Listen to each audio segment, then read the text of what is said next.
dia mbola amin'ny fifaliana mandrakariva no afahana miaraka amintsika ao anatin'izao fampahirezana miavaka izao hivavaka isika. Misaotranao zahay Jehovah Andriamanitra ray no mifahasoavana izay asehonao aminay mandrakariva, indrindra amin'ity andro anio ity izay inona fa hamerenanao amin'ny laoniny ny fisainanay mba hiverina tanteraka ao amin'ny fahamarinana. Dia sokafo ny masom-panahinay amin'ny alalan'ny fanahinao masina, atakaranay ny fanafahana tianao ho tanterahana amin'ny olonao. Dia mitenena Jehovah fa mihaino ny mpanomponao amin'ny anaranao Jesosy, amen. Faly miarabantsika amin'ny anaran'i Jesosy, manona ny fahasoavana sy ny fiadanan'ny tompo amintsika mandrakariva. Faly ihany koa miarabantsika amin'ity andro alatsinainy 5 volana Mars ity, raha ny fanisan'andro ara-baiboly ary marina ara-tsoratra masina. Androany no fenomanana 14 volana Nisanina, Paska ara-baiboly, fa tsy araka ny nambarantsika hoe le fifanarahana kristianina izay atao amin'ny 30 Mars. Ary izay indrindra no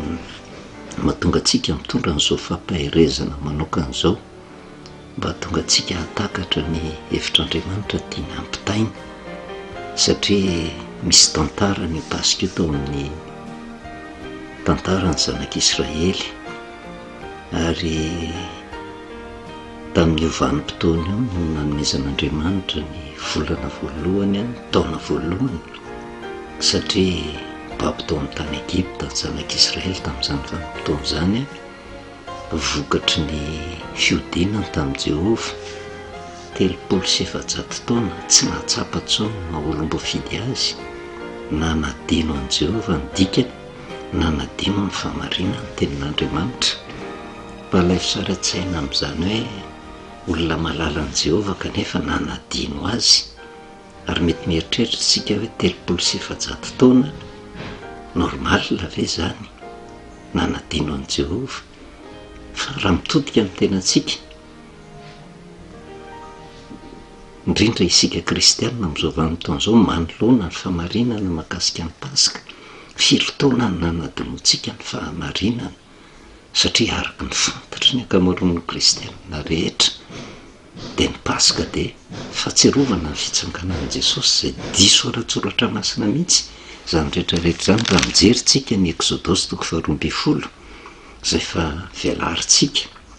tamin'ny vanim-potoana izay nanombohan'i Jehovah hanafaka ny zanak'Israely, nomeny aloha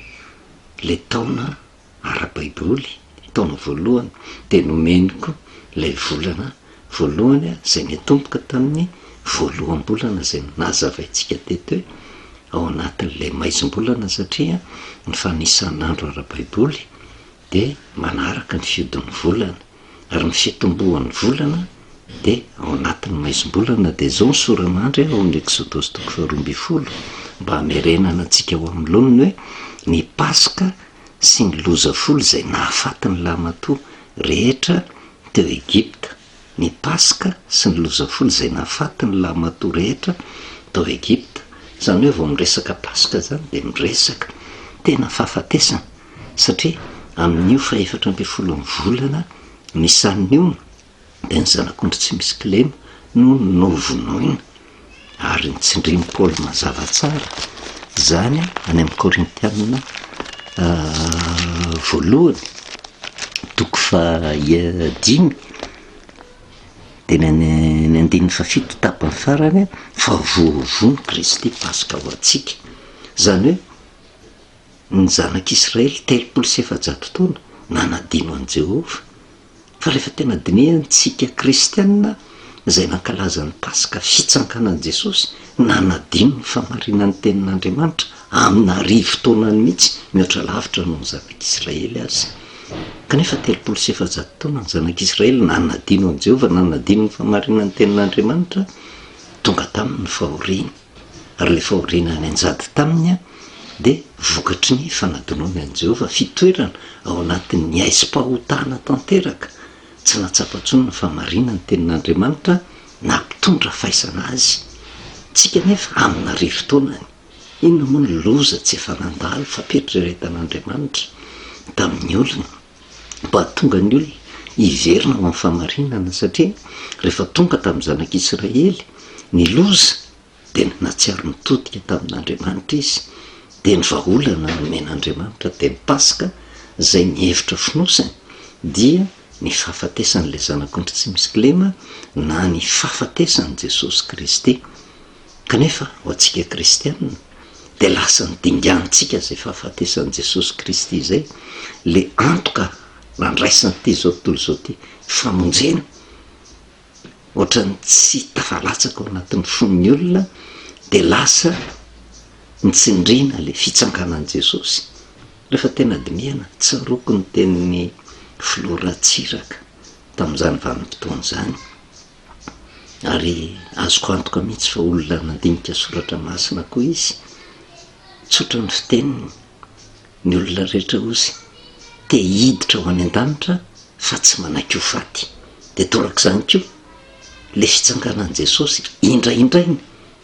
fa le fahafatesan'i Kristy izay nahazoany famonjena hoe inona ny antony nataon'ny olona atsirambina.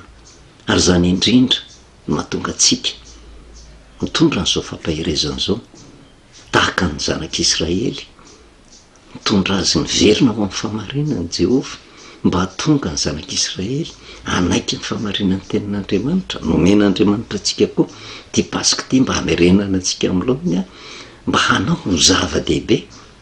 izay le fahatserovana ny fahafatesan'i Kristy zay antoka ny famonjena antsika. Kanefa zay afatra ny Pasika zay any amin'ny Korintianina 1:10 dia mazava be ny tenin'ny Paoly Apôstôly, satria hitantsika tao amin'ny 5 hoe voavono Kristy Pasika ho antsika, fa izy tsy niteny hoe nitsangany Kristy Pasika ho antsika. Dia ny 2:10 dia nandininy 2:20 dia zao ny voasoratra hoe naoviana ianareo no mihina ny tony mofo tony sy misotro amin'ny kapoaka, dia manambara ny fahafatesan'ny tompo ianareo mandra-piaviny. Fandraisana fanasan'ny tompo zany tsy afaka mandray fanasan'ny tompo raha tsy voavono ilay zanak'ondry, tandindony le finanana le mofo tsy misy masirasira miaraka amin'ny zanak'ondry izay nivonoana natsatsika izay nohaniny zanak'Israely tamin'ny andro nanafahana azy tao amin'ny tany Egipta, ka nyrana tetina tamin'ny tatao-baravarana sy ny tolam-baravarana, dia tafavoaka somatsara ny zanak'Israely ary izotra ho amin'ny lalana makany amin'ny tany Kanana. Dia ozy lazain'ny Paoly Apôstôly hoe naoviana ianareo no mihina ny tony mofo tony sy misotro amin'ny kapoaka, dia manambara ny fahafatesan'ny tompo ianareo mandra-piaviny, zany hoe manambara fa tokony ho tsarovana mandra-piavin'i Kristy izay le fahafatesan'izay mba mampieritreritra ny olona hoe tena zay ny antoky ny famonjena. Ary zay ny antony iara-panantsika amin'ity andro alatsina 25 mars ity, zay tena Pasika ara-Baiboly, hoe ara-baina fatratry ny Pasika reo olona ka engane mba ho tahaka ny zanak'Israely izay nentin'i Jehova ho afaka vovokatry ny fahasoavana lehibe, dia ny famonoana ny zanak'ondry tsy misy kilema na ny fahafatesan'i Jesosy izay nahatonga ny zanak'Israely ho afaka tamin'ny tany Egipta ka hizotra amin'ny tany Kanana, dia mba hitondra fanafahana ho antsika ity Pasika ity izay mahatsiaro fa mitoetra tao anatin'ny aizina, nandalo fahoriana mafy, nitodika tamin'Andriamanitra, hiverina ao amin'ny famarinana, ary io ny fitomboany, ny fanafahana raha tena ekentsika ny famarinana ny tenin'Andriamanitra. Ndresaka tsika tamin'ny farany hoe tena nitomboka tamin'ny maizom-bolana zay nazavaintsika teto, tsy tongatonga ho azy ange zany rehetrarehetra zany, fa le volana maizina dia misy hevitra ra-panahy nampitain'Andriamanitra mba ho tsapany zanak'Israely ny toerana misy azy, satria ny volana maizina tsy iverenantsika tsony ny fanazavana fa vo miresaka volana dia miresaka fiangonana. Kanefa maizom-bolana dia nidikany fiangonana mitoetra ao anatin'ny fahamahizinana. Noho izany ny olona mitady famonjena, ny olona mitady fanafana dia mahatsapa ny toerana misy azy, hoe ka izay hatr'izay dia niaina tao anatin'ny aiziny tsy fahalalana, tao anatin'ny aiziny tsy fahamarinana ary mangetaheta te ho tafavoaka ahita mazava ary zay no aseho an' Jehova tamin'ny hoe nomena azy le voaloham-bolana mba ampitodika ny sainy andinika ny tenany hoe kay mipetraka eo amin'ny toerana tsy azo antoka ny toerany tsy fahamarinana ka tapa-kevitra hiverina ho amin'ny marina hitady an'le voninahitra sy fahazavana eo anatrehan'i Jehova. Zavatra tsikaritrytsika nefa de ity nanomboka ny volana voalohany, ny volana Bibla, ny volana Nisanina, de zay aizan'zay zay volana maizan'zay natao andinihan'ny zanak'Israely tena fa nitoetra tao anatin'ny fiangonana tsy niaina tao anatin'ny fahamarinana izy hatram'izay 300 taona hozy sika. Fa raha mahay mandinika ny tenantsika isika mihoatra lavitra noho izany nataontsika kristianina nitoetra tao anatin'ny aiziny tsy fahalalana ny votoatin'ny Paska ary amina rivo-taonany. Raha tena mandinika isika manahoana ny tokony ho fiatraika ny loza tokony hiatra tamintsika fa mandevitra Andriamanitra kanefa de miala nenina izy mamerina atsika ho amin'ny laon'ny tanteraka. Zavatra tsikaritra nefa ao am'le fahaefatra amby folon'ny volana Nisanina raha manisa tsara tsika de tsy maintsy fenomanana io, zany hoe amin'io fenomanana fahaefatra amby folon'ny volana Nisanina de ny zavatra ho hitatsika de mangano hoano tsara le volana ao anatin'ny fahazavan'ny fahafenoany tanteraka mihitsy le volana ary zay ny tanjona kendren'Andriamanitra ho an'ny zanak'Israely tamin'izany vanim-potoana zany sy tanjona kendren'Andriamanitra ho atsika mba hiala am'izay le fiangonana mitoetra ao anatin'ny aizina ny tsy fahamarinana zay de tahaka n'iny fizotra ny volana iny tsy misy hoe maizim-bolana androany ny tsinam-bolana de satria nidiny Jehova de androany ihany de tonga de fenomanana fa misy vanim-potoana naharitra 7 andro mihamazava tsikelikely le volana mandra-pahatonga azy ho fenomanana. Zay koa ny tanjona kendren'Andriamanitra ho amin'ny olona tsy azo indray mandeha ny fahamarinana ny tenin'Andriamanitra fa tsikelikely raha tonga sainan'ny olona no hitaritan'Andriamanitra azy tsikelikely mba ho tonga ny fahazavana tanteraka. Raha mandinika tsika ao anatin'ny soratra masina de ozy ny filazan'ny soratra masina io masoandro io de milaza an Jehova Jehova ozy masoandro sy apinga Jehova entina hanambarana ny hevim-panahin'ny masoandro an Jehova ary raha arabaky teny samy nandinika tsika ny anapitsika fa io masoandro io matoa izy mazava de tsy mandray fahazavana avy amin'ny planeta hafa fa izy ny mahazava ny tenany. Kanefa ozy keo nylazaina eny amin'ny Jeremia any io Jehova fahamarinantsika zany hoe manana ny toetra ny masoandro Jehova io tsy mandray fahazavana avy amin'ny planeta hafa ny masoandro fa izy ny mahazava ny tenany. De toraka zany koa Jehova tsy mandray fahazavana avy amin'ny olombelona izy, tsy ny olombelona no manambarina fahamarinana am' Jehova fa izy mihitsy no lay fahamarinana, izy mihitsy no lay mazava. Ina ny mahatonga an'le volana maizina tsy mifanitsy amin'ny masoandro ny le volana takona le masoandro de manjary maizina le volana. Zany hoe raha jerevana de zao le fiangonana de takona le fahamarinan'ny tenin'Andriamanitra tsy tafapako am'le volana satria io volana io tsy mazava ho azy io, tsy mazava ny tenany izy io fa io volana io matoa mazava de mandray tara-pahazavana avy amin'ny masoandro ary fampitodiana ny olona hitodika am' Jehova ny antony Paska mba handray tara-pahazavana avy am' Jehova, handray ny fahamarinana avy am' Jehova. Ka rehefa mandray ny fahamarinana de manjary mitafy ny fahazavana de tsy kelikely tonga am'izay fenomanan'zay. Zay nanomana an' Jehova ny zanak'Israely ary zay ny hevi-dehibe an'le Paska. Kanefa tsy azo zay fahazavana zay raha tsy mahatsapa ny fahafatesan'le zanak'ondry zay antoka nahatonga ny zanak'Israely ho tafavoaka tao amin'ny tany Egypta ary zay no nahatonga antsika nandray an'ireny tononkirany Solomona, tononkirany Solomona raha mandinika tsika manomboka miha mazava amitsika ny toko enina de ny 110 hoe iza moa io vehivavy mitsidika tomy maraina zay tsara tarehy taka ny volana madio tomy masoandro. Araka ny fantaritsika hoe le volana maizina izy tany ambolohany fa rehefa nandray ny tara-pahazavana tamin'ny masoandro de nena zavy de tonga nlazainy hoe lasa vehivavy mitsidika tony maraina tsara taretaka ny volana zany hoe nandray an'le famarina ny tenin'andriamanitra nanjarina zava miala ny fahamaizina na ny apokalipsy 12 de zao ny ilazany azy apokalipsy 12 tsy mora mandray an'io famarina ny tenin'andriamanitra sy fahazavan'ny tenin'andriamanitra io fa ty amin'ny apokalipsy 12 de ny andininy voalohany sy faharoa nisy famantarana lehibe hita tany an-tanitra ozy de vehivavy mitafy masoandro ary ny volana teo ambany tongony ary misy satroboninahitra kitana 12 amin'ny lohany sady bevoka izy ary metsy-jaza izy ka mitaraina satria marary fatratra efiteraka zay le toetra le volana mazava vehivavy mitafy masoandro na volana mitsidika taka-my maraina sy tsara taretaka amin'ny volana madio tony masoandro kanefa tsy mora ny zavatra miandry azy misy satroboninahitra kitana 12 entina ilazana ny zanak'Israely 12 le taranaka voafidin'andriamanitra kanefa amin'ny lafiny anankiray entina ilazana ny apôstôly 12 zay le satroboninahitra le fiangonana zay mihazona ny famarinana io mitanjona tendren'andriamanitra ho amintsika amin'izao andro pasika zao mba ho afaka tanteraka hiala ao anatin'ny aiziny tsy fahalalana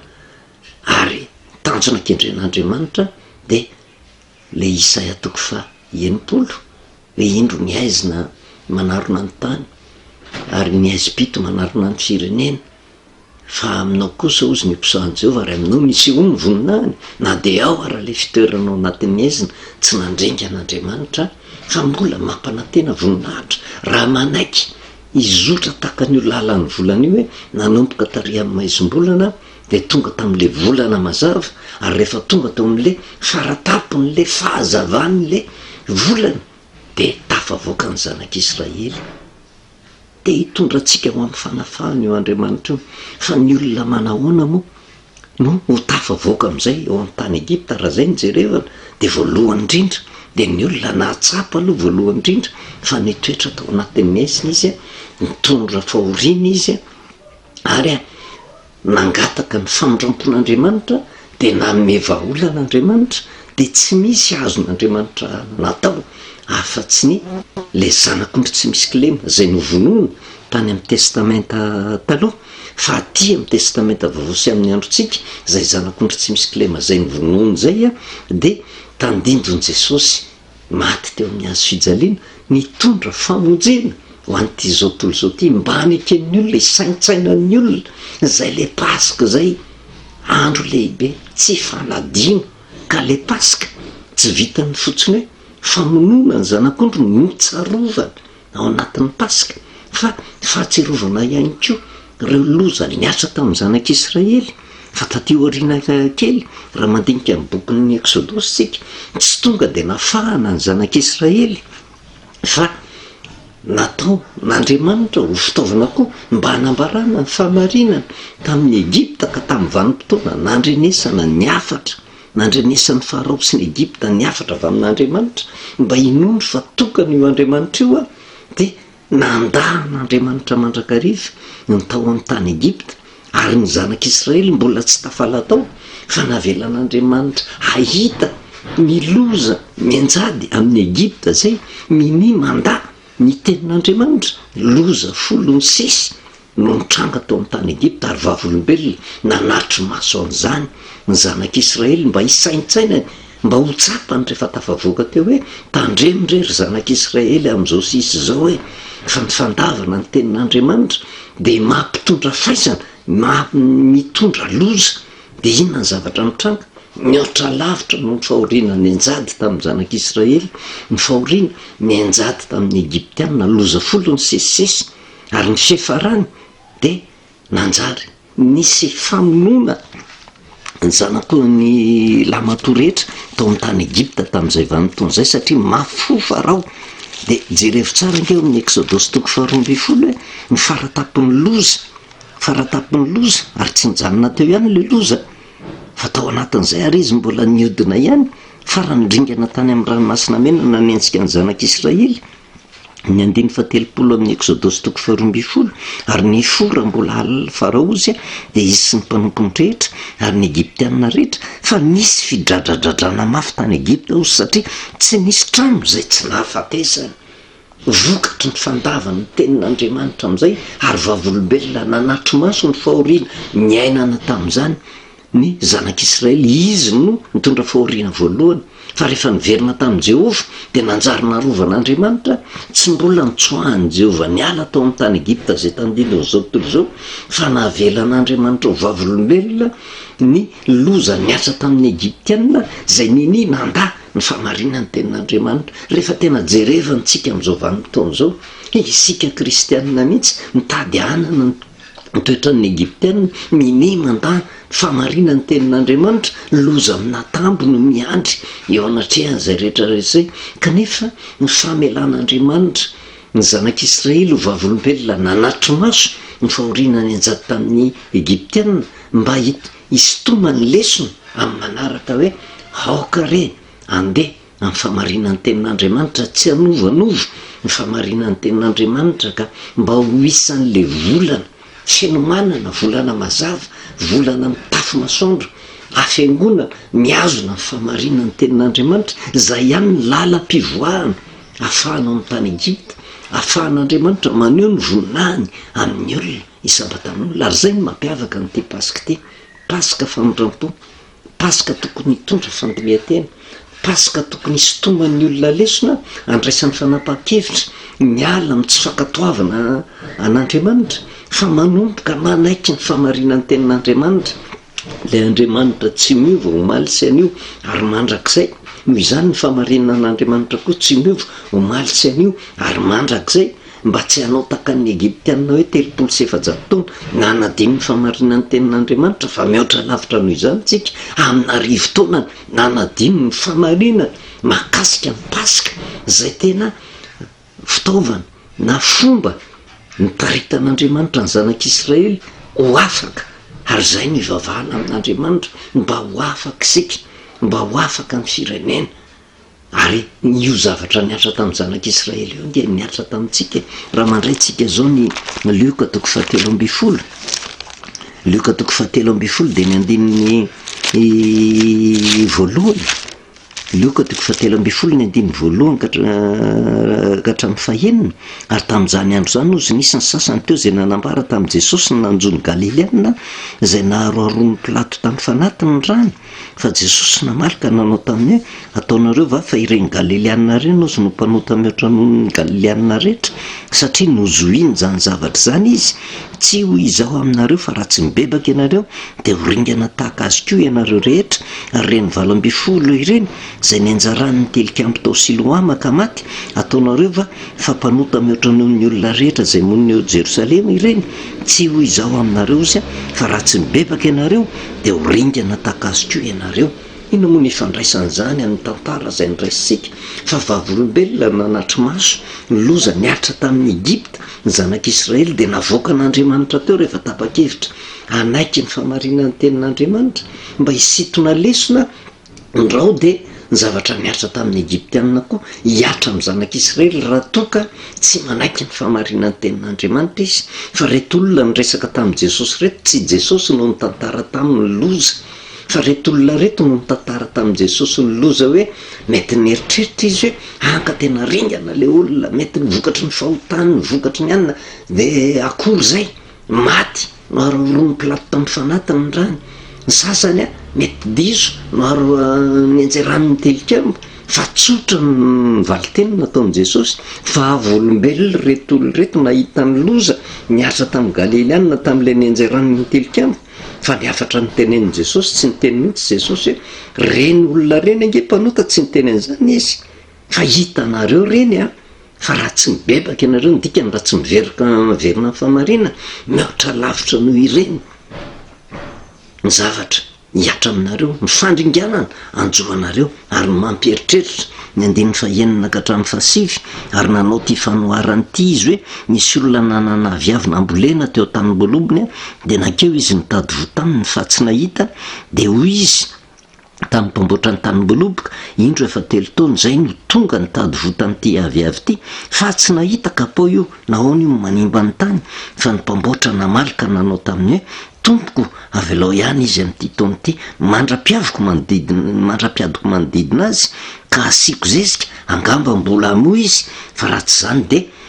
ho kapainao ihany. Mampiseho ny alehibe ny famoram-pon'Andriamanitra amitsika zay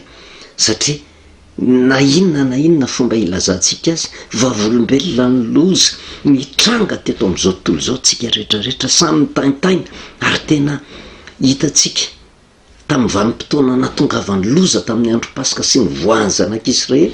fa tsy nisy trano zay tsy nahafatesana tao amin'ny tany Egipta misy fidradradradrana maly vavolombelona n'izany ny zanak'Israely ny taintaina ary teto amin'ity zao tontolo zao ty 2020 2021 2022 fantatritsika tsara fa tsy nisy zay tsy nitaintaina fa nahareny orakoraky ny fahoriana vokatry ny Covid vavolombelona n'izany isika rehetrarehetra ary tsy mbola misy zavatra tahaka an'izany mitranga manerina n'izao tontolo zao satria nisy ny fibohana ny katona daholo ny fiangonana ary raha matadidy tsara tsika tamin'izay vanim-potoana zay tena ny ao anatin'ny vanim-potoana ny pasika mandrakariva ny tena miakatra ny tam-pahafatesana sy ny loza miatra tamin'ity zao tontolo zao ty tsy mivony fiangonana tsy afaka nanatanteraka pasika raha mahatadidy sika fa niafatra nentina tamintsika hoe manenina ny nasain'Andriamanitra ny hiboka de mba hampisaintsaina atsika fa ny pasika ty zao tontolo zao ty tsy ankasitrahan'Andriamanitra miolana tsy araky ny tokony ho izy de tonga ny loza vavolombelona n'izany avokoa tsika rehetra 3 taona misesy vavolombelona amin'izany nanazava ny pasika sika nanazava ny sabaty isika fa ty pasika taona 2024 ty kosa de pasika famindram-po miandry Andriamanitra zany ampafiry ny kristianina no isitona lesona teo anatrehan'izany rehetrarehetra zany fa saingy ririn-dasa tsitsaroana de natao ihany ve no averina mbola anadino an' Jehova ihany ve mbola ampitombo ny loza miatra amintsika rehetrarehetra kanefa ny tanjonak'Andriamanitra de tsotra hitondra atsika ho tafavoaka ao amin'ny tany Egipta zay fivoahana amin'ny tany Egipta zay angetra hoe afaka fotsiny tao amin'le tanàny fa ny tena zava-panao ambadik'izay de hoe afaka tamin'ny toetra ratsy nananan'ny Egiptianina de ny famafisakatoka tsy fandraisana ny famarina ny tenin'Andriamanitra mahatonga fandringanana tanteraka zany rehetrarehetra zany navelan'Andriamanitra tena ho tsapatsika zany rehetrarehetra zany ary zao ny ilazany azy ary amin'ny Korintianina voalohany toko fa 10 ny 9:12 sy 12 ary zany de nanjo azy mba ho anatra ozy sady voasoratra zany ho fananarana atsika zay miara ny faran'izao tontolo zao zay manao azy fa efa mijoro tsara de aoka izy hitandrina fandrao lavo tanjonak'Andriamanitra de zao tsy tokony irerentsika fa efa tafavoaka be de be angeno miresaka hoe tena maty Jesosy fa voavontsy sika diso zany ny famonjena no efa vita atoro atsika ny lalan'ny famonjena raha izotra amin'ny lalan'ny famonjena isika de ho vonjena zay ny antony ivavahana maty Jesosy vita ny anjaran'i Jesosy Kristy fa ny anjarantsika kosa anaiky zay fahafatesan'i Jesosy zay antoko ny famonjena atsika zay ve ary tanjonak'Andriamanitra de zao Andriamanitra tsy mba tezitra amin'ny olona rehetra Andriamanitra mamindra foe mbola maniraka amin'ny mpanompony izy milaza ny mariny satria tiany ho tonga volana mazava ho fiangonana miazona ny famarinana na fiangonana dehibe io na fiangonana zandrony io tsy tian'Andriamanitra hifankahala mba hanatanteraka ny tenin'i Jesosy ary zay ny antony nahafatesan'i Jesosy le vavaka zay nataony hoe mba ho iray ihany izy rehetra fa saingy le ampo mahatonga hoe anka zay no nahazatra anay pasika fitsanganan'i Jesosy diso zany pasika fahafatesan'i Kristy ary zay fahafatesan'i Kristy zay mitondra famonjena ao atsika fa ny fitsanganan'i Jesosy ambadiky ny fahafatesana ange zany fa tena hiatra amintsika ka raha nanaiky ny famarinantsika de ozy ny lazain'ny Paoly apôstôly mba tsy ho taka ny sasan'izay tsy fanam-panantenana ozy fa raha inotsika fefa maty Jesosy Kristy ary nitsangana tamin'ny maty de toy izany ko mitondrany zay rehetra maty ao amin'ny tompo ka tsika mbola velona mbola tsy maty. Noho izany marina ny tenin'ny Paoly apôstôly, naoviana naoviana no mihinana sy misotro amin'ity kapoaka ity nareo manambara ny fahafatesan'i Kristy mandra-piaviny. Atolotra Andriamanitra antsika ny lalam-pivoahana mba hitondra fahafahana ao antsika, mamindra foy izy ary reny loza miatra teo amin'ny firenena, teo amin'ny fiangonana, teo amin'ny kristianina tsisy afa-belange nandritra ny 3 taona anga zay mivavaka zay ka tena tsotratra ny Covid fa saingy mibetsaka ange no ringany maty fa zasy ianao